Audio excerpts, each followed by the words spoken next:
I got 3 days to live. Fine, Ma. I'll scratch the Ben Gay off the grocery list.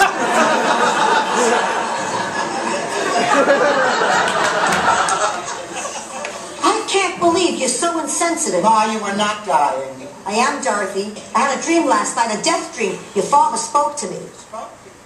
Hey. Hey.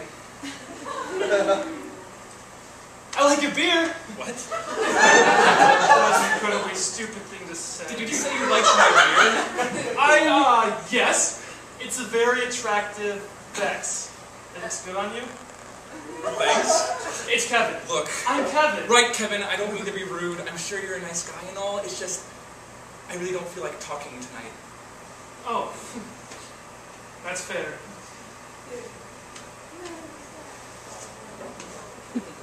So that was my one chance with you, and I just blew it, right? Excuse me? I complimented your beer for some reason I can't fathom, and that's that. Look. Is it my body? What? Is my body the major turnoff, or my hair? No, you're a perfectly nice-looking guy. Not my type, as it turns out, but perfectly nice-looking. Huh. Anyway, good talking with you. So let me get this straight. Even though I don't disgust you outright, and I don't actually disgust you, do I? You don't disgust me. Even so, you wouldn't shake my hand. What are you talking about? I held up my hand to introduce myself, and you wouldn't take it or tell me your name, even. You're reading way too much into this. Yeah, I don't think so. I don't think so at all. See, what I think is that actually on the inside, you see me as this leper type of person who isn't even worthy of being touched. And that's just righteously shitty, okay? It's a handshake. A handshake. I mean, for the love of fuck, what kind of asshole do you think you are? Oh my God, no, I didn't mean to insult you. Daniel, hey, Daniel, take it easy, buddy. It's Kevin. Kevin Carpenter from high school. I'm just screwing with you, buddy. Kevin Carpenter? From history class. European history or... Exactly, European history class. I saw you from across the bar, and I said, well, if there isn't a little Daniel DeMonico from high school in a gay bar. I haven't seen him in years. You know what? I'm going to go mess with his head a little bit. So you did. Boy, did I. Right. Kevin. So Daniel, hey, so Buttons. Hey, hope I didn't freak your shit out too severely or anything. No, that's, wow. I gotta be completely honest with you, I don't remember you at all. You don't? I'm sorry? Nope, that's cool. It's not like we were ever friends or anything. We weren't. Not at all. Were we acquaintances, even? Not that I recall. Well, it was a full class. And an enormous school. Right, but it's good to finally meet you, you know? After all these years. After all these years.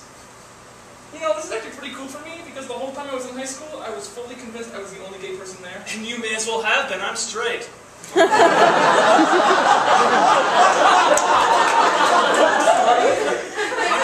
hetero. But this is a gay bar. I know that. So what are you doing here? I don't know. I wanted a beer. I was walking down the street wanting a beer, and I saw this place, and hey, I enjoy an old Golden Girls episode just as much as the next one. Why not? No. Hey, Gay People Are A-OK by Kevin Carpenter. I won't tell your old gang your little secret. What secret? That I saw you here. Actually, that's not a secret, really. And what old gang? Your pals from high school. Daniel's old buds. But I didn't... Well, back then I really didn't have many... Exactly who was in my old gang? You know. Remind me. Like... Mary. And Bill! Mary and Bill, you love those guys. I didn't know anyone by those names, Kevin. And our high school was hardly enormous. And come to think of it, I didn't take European history. I took American history, so I'm pretty sure you've got the wrong guy. Gotcha! 2 for 2 for the Kevinator. Really had you going there, didn't I? You did? All the way. Okay, so you didn't go to my high school? Negatory. I haven't actually seen you before tonight, but you're buying it the whole thing, right up to the Bill and Mary part. Look, Kevin, why don't you just leave me alone, okay? I said I didn't want to talk to anyone tonight, and I don't know why you're doing this to me, so just, let's just say goodnight. Hey, I hear you. Nighty-night.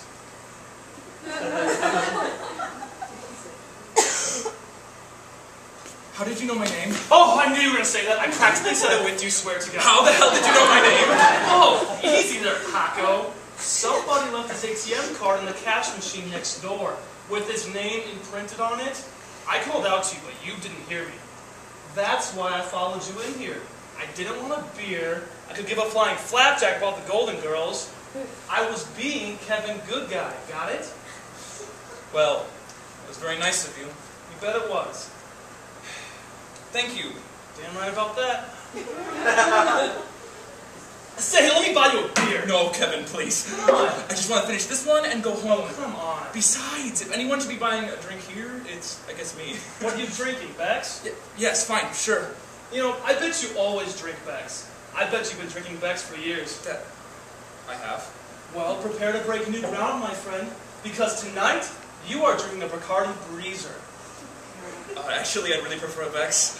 Oh, voila! Bacardi Breezer it is! Okay, so you bring your own? Oh, Ixnay on the Udgment, Jay.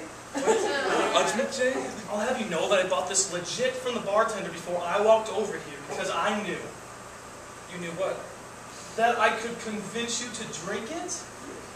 I walked in here just as you were buying your beer at the bar, and I watched as you took your change from the bartender, making sure all the bills faced in the same direction, and in order of descending denomination.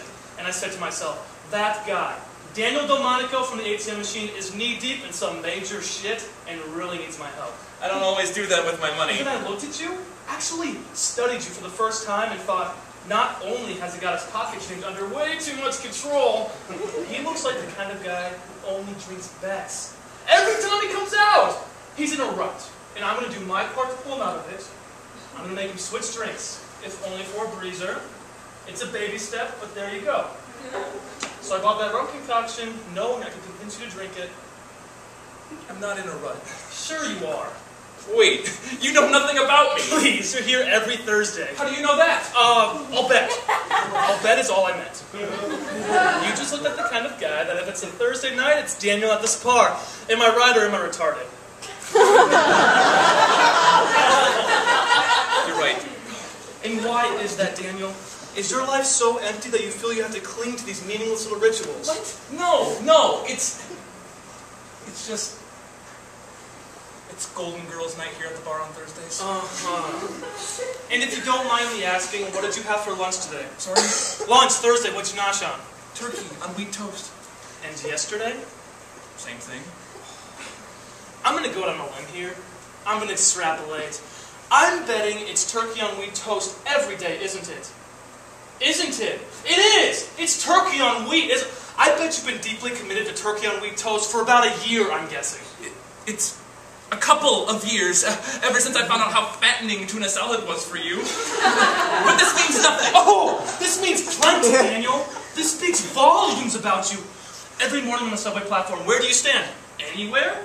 Or do you stand in the exact spot because you know where the doors are going to open? Look, just because you bought me a drink doesn't entitle you to grill me like this. Grill? Who's grilling? Am I holding a cattle prod? Am I anywhere near your nipples? I'm merely observing. Observing and asking, that is all I'm doing. Well, I'm leaving. And what's this type thing about? What's that all about? What type thing? Apparently I'm not your type, or so you said.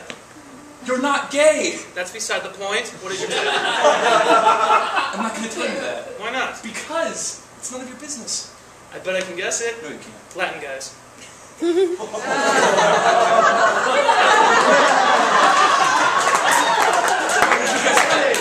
It's Latin guys, isn't it? Isn't it? It is! Oh, it is, isn't it? Oh, Latin guys! Yes! I'm into Latin guys! So what? So what? So what?